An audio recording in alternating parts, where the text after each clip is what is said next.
everybody. I'm coming to you from the park. I thought it was a lovely place to do a Shabbat talk.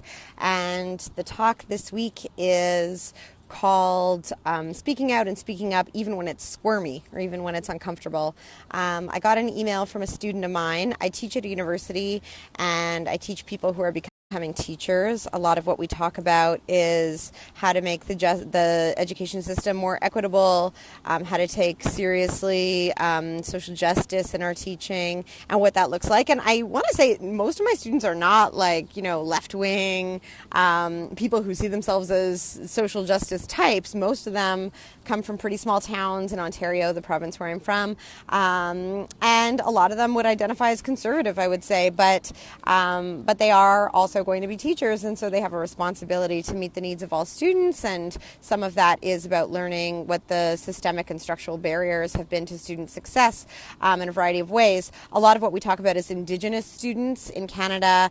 People from First Nations, Métis, Inuit communities have been underserved. We have a horrific legacy of the residential school system where people were kidnapped from their homes and taken to these schools where they had to live, and it was just, full of abuse and violence. We see resonances of that happening in other places today, of course. So we talk about Indigenous education, what it looks like, how we can bring Indigenous knowledge into mainstream education, and how we can serve Indigenous students. A student of mine sent me an email this week saying he was at a dinner party. You know these kinds of dinner parties. A lot of us have been to these kinds of dinner parties where people started saying all of this racist garbage, particularly targeting, in this case, Indigenous people, how they're lazy, a lot of the stereotypes that many of us grew up with. And the student of mine was sitting there uncomfortable, and he could see other people were also uncomfortable, but nobody was saying anything. And this is so often the dynamic, isn't it? Where the person who is hateful feels complete authority and is unapologetic in just saying whatever they want, and those of us who want to stand up for justice feel like, oh, should we not rock the boat? So this is the dynamic I want to talk about today when we talk about speaking out even when it's squirmy. So the student of mine sat there until finally the person who was really going off said something about how all these students drop out anyway and they don't care about education. And, he's a teacher. He said there are some real structural problems that make it difficult for Indigenous students to be successful. And he started talking about what he knows. He's an educator. And then, of course, the crowd turned on him. The people who were uncomfortably silent remained uncomfortably silent. And the people who were hateful directed their hate towards him. And many of us have been in that situation. It is no fun. Not a good dinner party experience, for sure. He said afterwards he regretted it. He said, I didn't win anybody over, and maybe I lost some friends, and we've been friends for 30 years.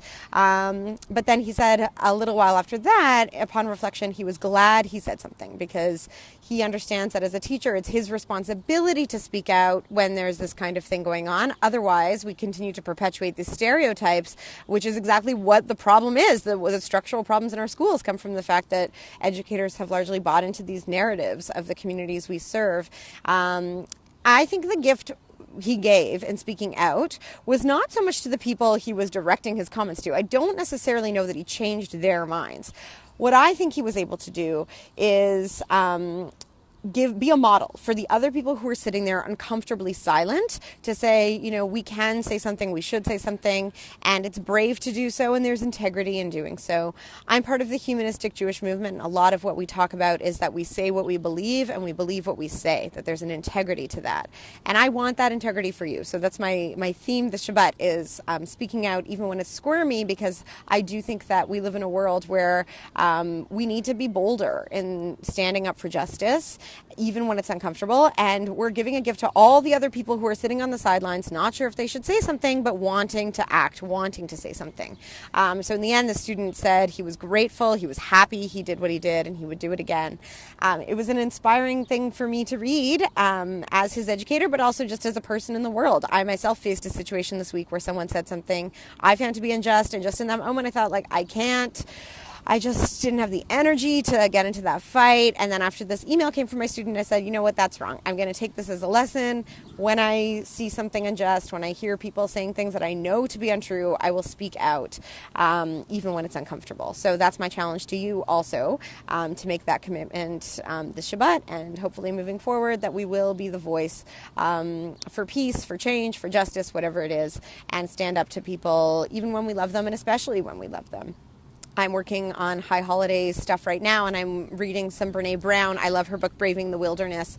And in it, she talks about having a strong back. That's the fortitude to stand up for what we believe in, to the courage of our convictions, knowing what's right. She talks about having a soft front, approaching people with love and empathy. And I think that is the right strategy, that when we disagree, we say, look, I disagree. I don't want to fight with you. I want to have this discussion because I care about you. And I think you're capable of a deeper sense of compassion and goodness than what I'm experiencing in this conversation right now. Here's what I believe. Tell me what you believe. Let's talk about it. So there's the strong back, the soft front. And the soft front also, by the way, includes the ability to be vulnerable and accept that when we've been wrong, and sometimes we'll get told that something we said or did is wrong. And I think being able to accept that with grace is part of it also. And then having a wild heart. It's strong back, soft front, wild heart. I love that wild heart, right? Like, be big in the world, be loving, be audacious in your kindness and your joy, and be a model for other people to improve justice and goodness in the world, because they come from that wild heart. They come from that place of love. So that's my Shabbat thought.